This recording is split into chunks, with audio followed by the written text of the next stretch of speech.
own the real estate all around the arena. Restaurants are packed every night. There's a beautiful hotel across the street from the arena that they just built. It's about to open. Everything is going great. And just sell. Why would the owner of the Milwaukee Bucks, Mark Lazary, sell? While we were out here in the spring, who's going to win the MVP? What's the seed of the Lakers going to get? Are they going to avoid the play-in? Something very important happened in the NBA.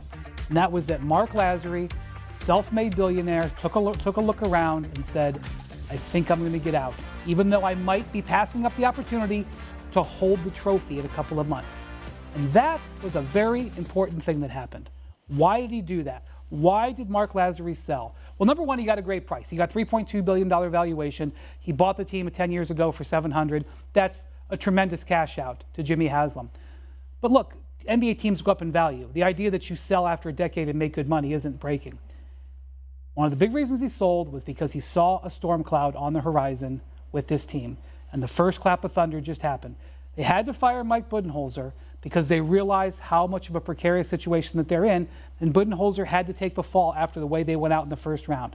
They have 2 free agents, assuming that Chris Middleton is going to opt out of his contract for next year, which all signs point to. They have 2 free agents in their 30s that they have to deal with, Middleton and Lopez. Now, they are into the luxury tax for Peter for the first time. They are going to be paying way more money in taxes starting immediately, to the point where I question whether or not they're going to be able to re-sign Lopez and Middleton just for the sheer fact of what it's going to cost. This is not the Clippers. This is not the Warriors. This is not the Nets. Their ownership doesn't have $70 billion, okay? The second thing is the rules have come into play that really makes it hard for teams like the Bucks to build out their roster. It is not a guarantee that they're going to keep these guys. And then you have Giannis. You have a chicken and egg thing situation here. In September, he has an option to extend his contract. Now, he has said nothing, but I love Milwaukee and I want to be in Milwaukee. There is no indication he has given that he wants to leave.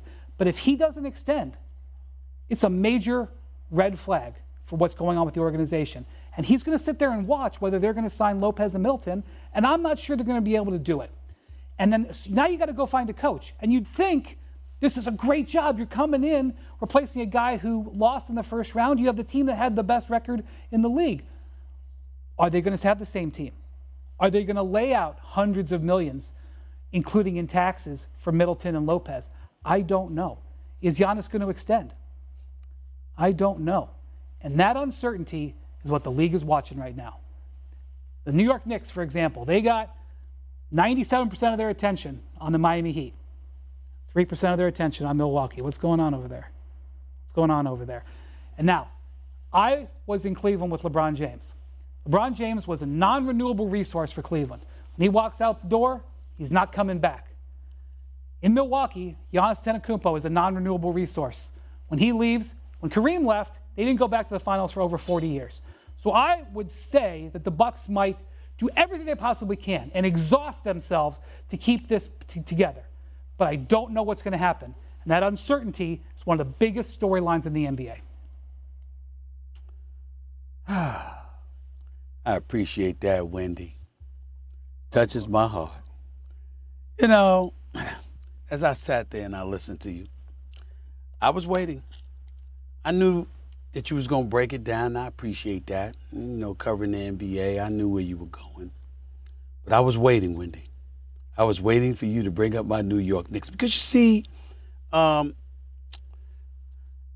not this summer, but as of next summer, Big Perk, Wendy, the New York Knicks are in a position to trim $60 million off of their cap. They'll have enough money. Now, obviously, Giannis will be locked in, and obviously it would involve a trade.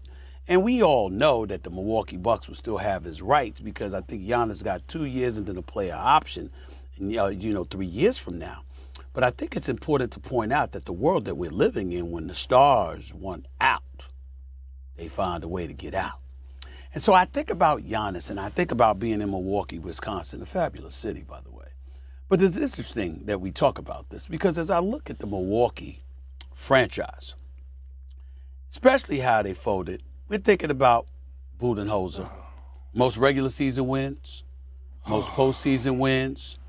3 years, he had the top record in the league, even though all 3 years they didn't win the championship that year. I still contend they wouldn't have won the championship the 1 year they did if Kevin Durant wore a size 12 instead of size 13. I think they would have won the championship. Brooklyn would have won that series, and I think they would have won it all personally. That's just my personal opinion. But as I look at that landscape and I pay attention to that, the New York Knicks, if you're Giannis, don't you see these commercials now with Giannis? You see Giannis doing little commercials? Then he got to go back to Milwaukee.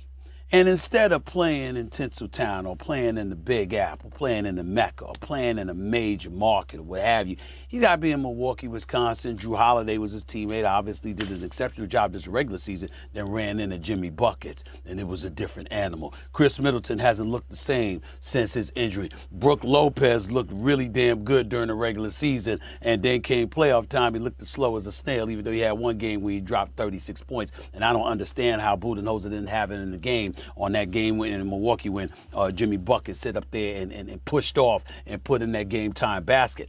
My only point in saying all of that is to say this. The New York Knicks, a respectable franchise these days, moving on up. Say that. Moving on up. Okay?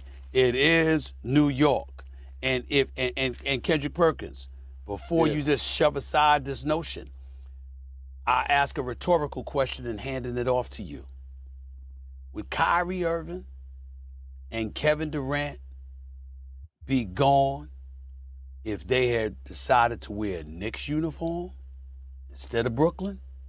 Because when you consider the brand that is the Knicks and the money that comes with it, the success, what you're able to benefit from, there's no question that if you're Giannis, you're thinking about that. And if it ain't LA, it's New York. I don't rule out these games. If they come out of this 3-1, they got it. If they come out of it 2-2, we're in for a fight, and I like the chances for the Warriors. I think they pour out their energy with LeBron and AD over the weekend in LA. So that's what you're looking at. You're looking at the 2 games as a set. If one of these teams can take both of those games, you say it's over. I think the Warriors come back 2-2. They're sitting pretty. Can they pour out their energy and get the results you want? That's what they did against Memphis. Game 1, they win. Memphis, Wendy? Game 2. And I love Memphis. I know I love Memphis. I know, but that's their strategy. That's their strategy. I mean, it wasn't like they were trying. Last night, like as CJ said, he could see it. For me, it was when Tristan won the game. Our colleague here yesterday. That's when I knew it was over. But CJ could see it. He saw them in the third quarter go, all right, it's not going to happen. Let's start. Game 3 started in the middle of the third quarter. But here's the thing, Wendy. Can they, right? Like, I hear what you're saying in terms of let's conserve energy. This game is a wrap. Game 2. The cadence is Saturday, Monday. Yeah. I understand the importance of it. But it's still Saturday, Monday. It's still AD and LeBron. But there's something about sleeping in your own bed. Okay. There's something about having your chef prepare your meals. There's something about that drive that Bron's going to take in whichever car he likes to the arena. Okay. He's getting one of these games. We all know that. I agree he's getting one of them. The problem is the series is going to stretch longer and longer. It's going to go every other day. And I think what I've noticed and that we all noticed is that what the Warriors did is sustainable. They can play fast. They can make threes, whether they're tired or fresh. The Lakers can play fast, but they're not going to be making threes historically, right? And that's the Warriors issue. are not perfect. They lose focus and they have turnovers. I mean, to me, I see what the Lakers are doing. They're going all to the wall to try to get it to 3-1. So game 4 is the series. I guess my thing is like that. We can talk about whether that's a good strategy or not, but do they even have a choice? Like, is this just sort of how they're set up? Right. They have to. No, they don't got to. Right. With their age and usage historically, they have to play this way, especially AD, right? We understand he's playing through some injuries. We understand Bron probably needs surgery. They're playing 40-plus minutes. Bron has been in the playoffs since I was in middle school. Like it's a lot on the body. Like it's a lot. Yeah. It's frustrating. But what they have to understand is that this is a team where you give them too many opportunities. And the Warriors, although they're not a great road team, I've said this before, it's not hard to play in Los Angeles. The hardest part is before the game and after the game.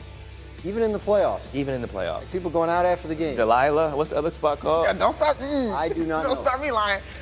Look, listen, this is going to be fun. This is going to be an incredible series. But even if we start thinking beyond this series, game 1, we talked about feeling both gifted and robbed because they're meeting too early. Like, whoever gets out of the series, I mean, that's going to be very daunting as you look ahead to a Nuggets team that could end up with a So gentleman. you're saying the Suns are cooked? Oh, we're going to get to that a little bit later in the show. The sun is setting, child. It's terrible. But in terms of, we're going to get to Suns.